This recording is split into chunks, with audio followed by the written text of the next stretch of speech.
The former head of USA Gymnastics is in custody in Tennessee this morning for alleged evidence tampering in the Larry Nassar sexual abuse case.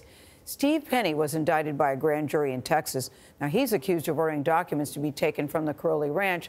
That's where elite gymnasts trained, and Nassar victims say that they were abused. The felony count carries a possible 10 years in prison. Tony Dokoupil is here with new details on this case. Tony, good morning. Good morning. Steve Penny is one of several former USA Gymnastics officials accused of covering up years of sexual abuse by team doctor Larry Nassar. You'll recall in January, he was sentenced to up to 175 years in prison. Now, Nassar's victims have argued for years that Penny enabled Nassar's behavior and that he and other Olympic officials need to be held accountable. Last night, former USA Gymnastics president Steve Penny was taken into custody by deputy U.S. Marshals, accused of tampering with evidence at the famed Karolyi Ranch. The grand jury indictment alleges Penny ordered the removal of documents related to Dr. Nassar's activities there and had them delivered to Penny at the USA Gymnastics headquarters in Indianapolis. It's all part of an ongoing investigation into a possible cover-up of Nassar's conduct at the ranch. They knew, they had to have known.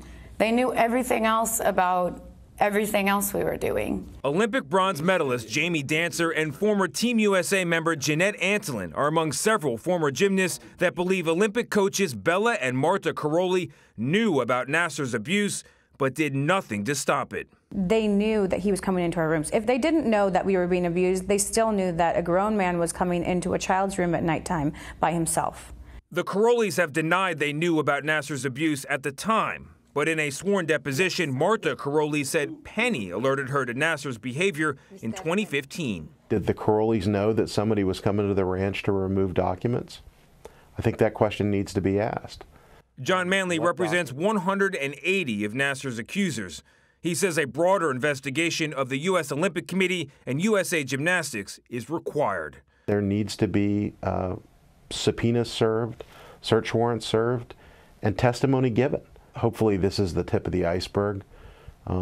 Steve Penny is not the only person who covered this up. Manley says dozens of children were abused by Nassar after Penny admitted in 2015 that he knew about Nassar's abuse. USA Gymnastics did not get back to us, but the U.S. Olympic Committee says it cooperates with every investigation to provide a safe and positive environment for athletes. Penny's lawyer, meanwhile, says his client is confident that when all the facts are known, it will show that he did nothing criminal. John? Tony Dokoupil, thank you, Tony. It just keeps going.